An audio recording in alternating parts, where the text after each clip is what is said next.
భారతదేశంలో అన్ని రాష్ట్రాల్లో ఈ 5 రాష్ట్రాల్లో జరిగిన ఎన్నికల పరంగా చూసుకుంటే 4వ తారీఖు రోజున భారీ ఫలితాలు వెలువడే అవకాశాలు ఉన్నాయి. ఈ మధ్యలోనే చాలా వరకు ఎగ్జిట్ పోల్స్ కొన్ని పార్టీలకు బ్రహ్మాండంగా మెజార్టీ చూపెట్టడం, ఆ పార్టీలే గెలుస్తాయని చెప్పడం. మనం ఇప్పటిదాకా రేవంత్ రెడ్డి కొన్ని రాష్ట్రాల తమిళనాడులో బట్టి విక్రమార్క గారు, కేరళలో రేవంత్ రెడ్డి గారు, మిగతా రాష్ట్రాల్లో మన మంత్రివర్గం శాఖ వెళ్ళి మరి ప్రచారం చేసి వచ్చారు కదా. మరి అక్కడ కాంగ్రెస్ గెలుస్తుందా, బీజేపీ గెలుస్తుందా, లేకుంటే మిగతా పార్టీలు ఏమైనా గెలుస్తున్నాయా దానిపైన క్లారిటీ పరంగా చూసుకుంటే తమిళనాడు ఎగ్జిట్ పోల్ రావడం కూడా జరిగింది. ఆ ఎగ్జిట్ పోల్స్ లో ఏ పార్టీ గెలుస్తుంది, ఏ పార్టీకి భారీ మెజార్టీ రాబోతుంది, ఏ పార్టీ సీఎం కుర్చీని అలంకరించబోతుంది అనే విషయం పైన రాష్ట్ర దేశం మొత్తం ఈరోజు తమిళనాడు వైపు చూస్తుంది. ఒక సినిమా యాక్టర్ ఆ తమిళనాడులో తనకంటూ ఉన్న క్రేజ్, ఈరోజు తాను మాట్లాడిన మాటలకి, ఈరోజు తనకున్న ఫ్యాన్స్ ఫాలోయింగ్ కి మరి ఈరోజు విజయ్ తలపతి గెలవబోతున్నారా, లేకుంటే అన్న డిఎంకే గెలుస్తున్నారా, లేకుంటే వేరే పార్టీ వ్యక్తి గెలుస్తున్నారా దానిపైన ఎగ్జిట్ పోల్స్ మాత్రమే, ఊహాగానాల్లో మాత్రమే రావడం జరిగింది.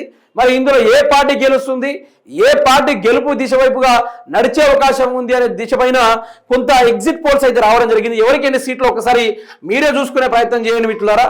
తమిళనాడు ఎగ్జిట్ పోల్స్ లో భిన్న స్వరాలు. దళపతి విజయ్ టీవీకే పార్టీ అధికారంలోకి వస్తుందన్న ఇండియా టుడే యాక్సెస్. మెజారిటీ సంస్థలు డిఎంకే కూటమికే మొగ్గు చూపుతున్న వైనం. అన్నా డిఎంకేకు కూటమి వైపే ఓటర్లు మొగ్గు అంటున్న జేవైసీ సర్వే. డిఎంకేకే మళ్ళీ అధికారం దక్కుతుందంటున్న టుడేస్ చాణక్య. ఎవరికి వారు గెలుపు ధీమాతో ఉన్న ప్రధాన పార్టీలు. మే 4న వెలువడనున్న తమిళనాడు అసెంబ్లీ అసలు తీర్పు.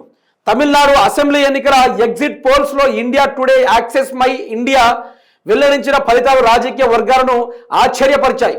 సినీ నటుడు విజయ్ నేతృత్వంలోని టీవీకే పార్టీ ఏకంగా 98 నుంచి 120 స్థానాలు గెలుచుకుని అధికారంలో వచ్చే అవకాశం ఉందని ఈ సంస్థ పేర్కొంది. డిఎంకే కూటమికి 92 నుంచి 110 స్థానాలు, అన్న డిఎంకే కూటమికి కేవలం 32 స్థానాలు దక్కుతాయని అంచనా వేసింది. విజయ్ పార్టీ 35% ఓట్లను కొల్లగొట్టబోతుందని ఈ సర్వే సారాంశం. డిఎంకే కూటమికే విజయ అవకాశాలున్న మెజారిటీ సంస్థలు ఇండియా టుడే మినహా మిగిలిన ప్రధాన సర్వే సంస్థలని ముఖ్యమంత్రి డిఎంకే స్టాలిన్ నేతృత్వంలోనే డిఎంకే కూటమికే పట్టం కట్టాయి. పీపుల్స్ పల్స్ 145 స్థానాలు, మ్యాట్రిజ్ ఇక మీరు చూసుకోవచ్చు మిత్రులారా. ఆ టీవీకే విజయ్ తలపతి గారికి 98 నుంచి 120 స్థానాలు గెలిచే అవకాశం ఉంది.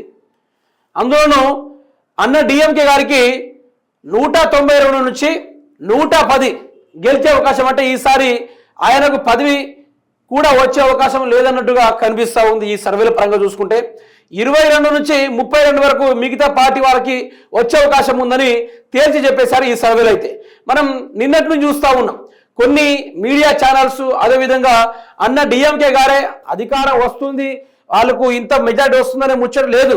డైరెక్ట్గా డిఎంకే సీఎం అయిపోయాడు, ఆయన కుర్చీకి పూలను కూడా చుట్టాడు, ఆయన కుర్చీకి స్ప్రే కూడా కొట్టారు, ఆ కుర్చీని అలంకరించేశారు, డిఎంకే కూర్చున్నారు, ముఖ్యమంత్రిగా మరోసారి బాధ్యత చేపట్టుకుంటారు అనుకున్నట్టుగా రకరకాలుగా ప్రచారం జరుగుతూ ఉంది. 4వ తారీఖు రోజున ఈ తమిళనాడులో ఏ పార్టీ విజయం సాగించబోతుందో దానిపైన దేశం మొత్తం 2 కళ్ళతోటి మరి వేచి చూస్తూ ఉంది.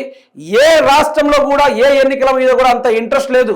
ఓన్లీ టీవీకే పార్టీ అంటే తమిళనాడులో ఉన్న విజయ్ పార్టీ మీద చాలా వరకు ఫోకస్ చేస్తున్నారు. మరి ఆయనని ఆ ఫ్యాన్స్ ఆదుకుంటారా, లేకుంటే అతన్ని ముంచేస్తారనే విషయం 4వ తారీఖు రోజున తేలబోతుంది. నిన్నటి సర్వేల పరంగా చూసుకుంటే ఎన్ని సర్వేలు అన్ని సర్వేలన్నీ డిఎంకే గారికి పట్టం కట్టినట్టు కనిపిస్తూ ఉంది. అందులోనూ ఇండియా టుడే యాక్సిస్ పరంగా చూసుకుంటే 120 స్థానాలు వచ్చే అవకాశం ఉందని కుండ బద్దలు కొట్టేసింది. ఇక 4వ తారీఖు రోజున ఫలితాలు వెలువడే అవకాశం ఉంది. మరి తమిళనాడులో ఏ జెండా ఎగరబోతుంది? ఒకవేళ టీవీకే పార్టీ విజయ్ తలపతి కనుక అధికారంలోకి వస్తే మాత్రం ఇది భారతదేశ రాష్ట్ర రాజకీయాల చరిత్రలోనే ఒక మలుపు అని చెప్పుకోవచ్చు. ఎందుకంటే వచ్చి రాగానే కుండ బద్దలు కొట్టేసి మరి తమిళనాడు సీఎం పదవిని అధిష్టానించే మార్పు అంతా ఇంత కాదు. ఇందులోనూ తలపతి గారు ఎన్నో సభలు పెట్టారు. ఆ సభల కోసం చాలా మంది ప్రజలు తండోపతండాలుగా, భారతదేశంలో నరేంద్ర మోడీ గారు కూడా అంత ప్రజలు రాలేదనుకుంటా, అంత గొప్ప ప్రజలు తమిళనాడులో అందరూ ఏకమయ్యి విజయ్ తలపతి మాటలు వినడానికి ప్రతి ఒక్కరూ రావడం కూడా జరిగింది.